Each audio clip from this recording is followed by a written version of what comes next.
Income tax की नई website और 1 अप्रैल से लागू ये नए रूल्स के बारे में क्या आपने सुना है? क्या आपको पता है कि अब ओल्ड टैक्स रिजीम में बचत करना पहले से कई ज़्यादा आसान हो गया है, जो आपकी लाइफ को भी बदल देगा। टेक एक्सपर्ट की लेटेस्ट अगर रिपोर्ट के अकॉर्डिंग हम समझे और देखें तो मिडिल क्लास के लिए ये बाजी इस बार पलट चुकी है। नए रूल्स में हायर अलाउंसेस और डिडक्शंस का एक ऐसा पोटेंशियल एडवांटेज है जो सीधे आपकी इन हैंड सैलरी पर काफी बड़ा असर डाल सकता है। ये शायद आपके लिए फायदे भी हो। देखिए, एक्सपर्ट के अकॉर्डिंग अब ओल्ड टैक्स रिजीम और अब न्यू टैक्स रिजीम के मुकाबले ज्यादा प्रॉफिटेबल लग सकता है आपके लिए। क्या है इसका ये टेक्निकल लॉजिक? चलिए आज के इस वीडियो में समझते हैं कि आखिर ये नए रूल्स आपके लिए क्या खासियत लेके आए हैं। अगर आप एक सैलरीड एम्प्लॉय है तो 1 अप्रैल 2026 आपकी लाइफ में एक बहुत ही बड़ा बदलाव लेकर आने जा रहा है, जिसका शायद आपको अंदाजा भी ना हो।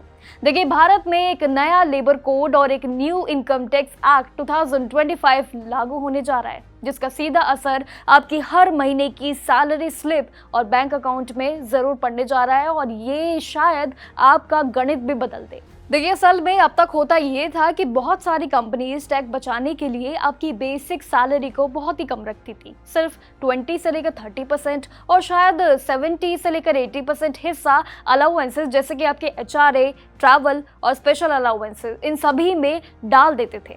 लेकिन अब नया कानून इसकी गणित पूरी तरीके से बदलने जा रहा है। आपकी बेसिक सैलरी आपके टोटल CTC को कम से कम यानी कि 50% होनी जरूर चाहिए, ऐसा है। इसका मतलब ये है कि अगर आपकी CTC 50,000 है तो अब आपकी बेसिक सैलरी 25,000 से कम बिल्कुल नहीं हो सकती है। इसका बड़ा बदलाव जो है वो आपको जरूर देखने को मिलेगा 1 अप्रैल से। इसका स्ट्रक्चर जरूर जानकर आप हैरान जाएंगे। अब आप सोचते होंगे कि इसका फायदा होगा या नुकसान होगा, तो देखिए इसके दो पहलू हैं।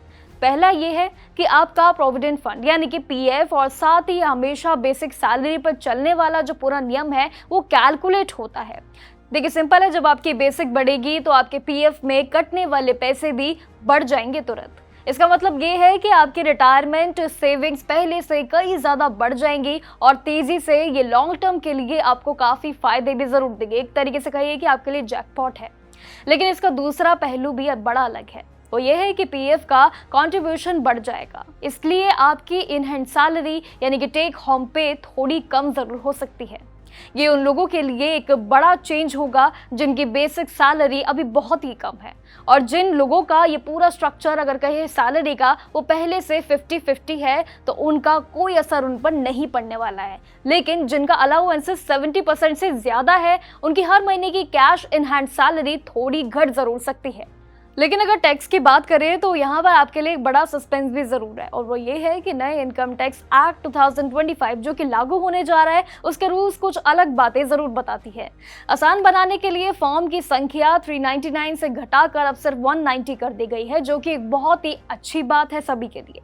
लेकिन टेक एक्सपर्ट का कहना है कि जो लोग 10 से लेकर 30 लाख के बीच कमाते हैं और साथ ही मेट्रो सिटीज में रहते हैं उनके लिए अब भी ओल्ड टैक्स रिजीम यानी कि सेक्शन 202 ज्यादा फायदेमंद हो सकता है उनके लिए।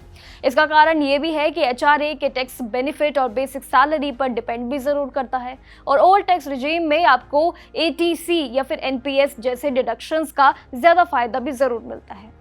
वहीं न्यू टैक्स रिजीम में भी 12.75 लाख टैक्स तक की इनकम टैक्स जो फ्री होती है, लेकिन अब वहां पर HRA और दूसरे एक्सपेंसेस नहीं मिलते हैं। इसीलिए 1 अप्रैल से पहले अपने HR से जरूर बात कर लें कि अपना नया सैलरी बैकअप जरूरी जो है वो चेक करना आपके लिए ज़रूरतमंद है और ताकि आप अपने नए फाइनेंशियल ईयर की प्लानिंग सही तरीके से सही जानकारियों के साथ कर सके। इसलिए पहले अपने HR से ज़रूर इन सभी की जानकारी ले लेना कि क्या ये न्यू फॉर्मूला, क्या ये न्यू रूल्स आपकी सैलरी पर काफ़ी बड़ा असर डाल सकता है या फिर आप सभी के लिए खुशखबरी हो सकती है। 1 अप्रैल से लागू होने जा रहा है 2025 का नियम। क्या ये आप सभी की लाइफ को बदलता है, ये तो आने वाला समय बताएगा। लेकिन तब तक के लिए देखते रहिएगा जागरण जोश। ऐसे ही मोर इन्फॉर्मेटिव वीडियोस के लिए हमें फॉलो करिएगा और देखते रहिएगा जागरण जोश। नमस्कार।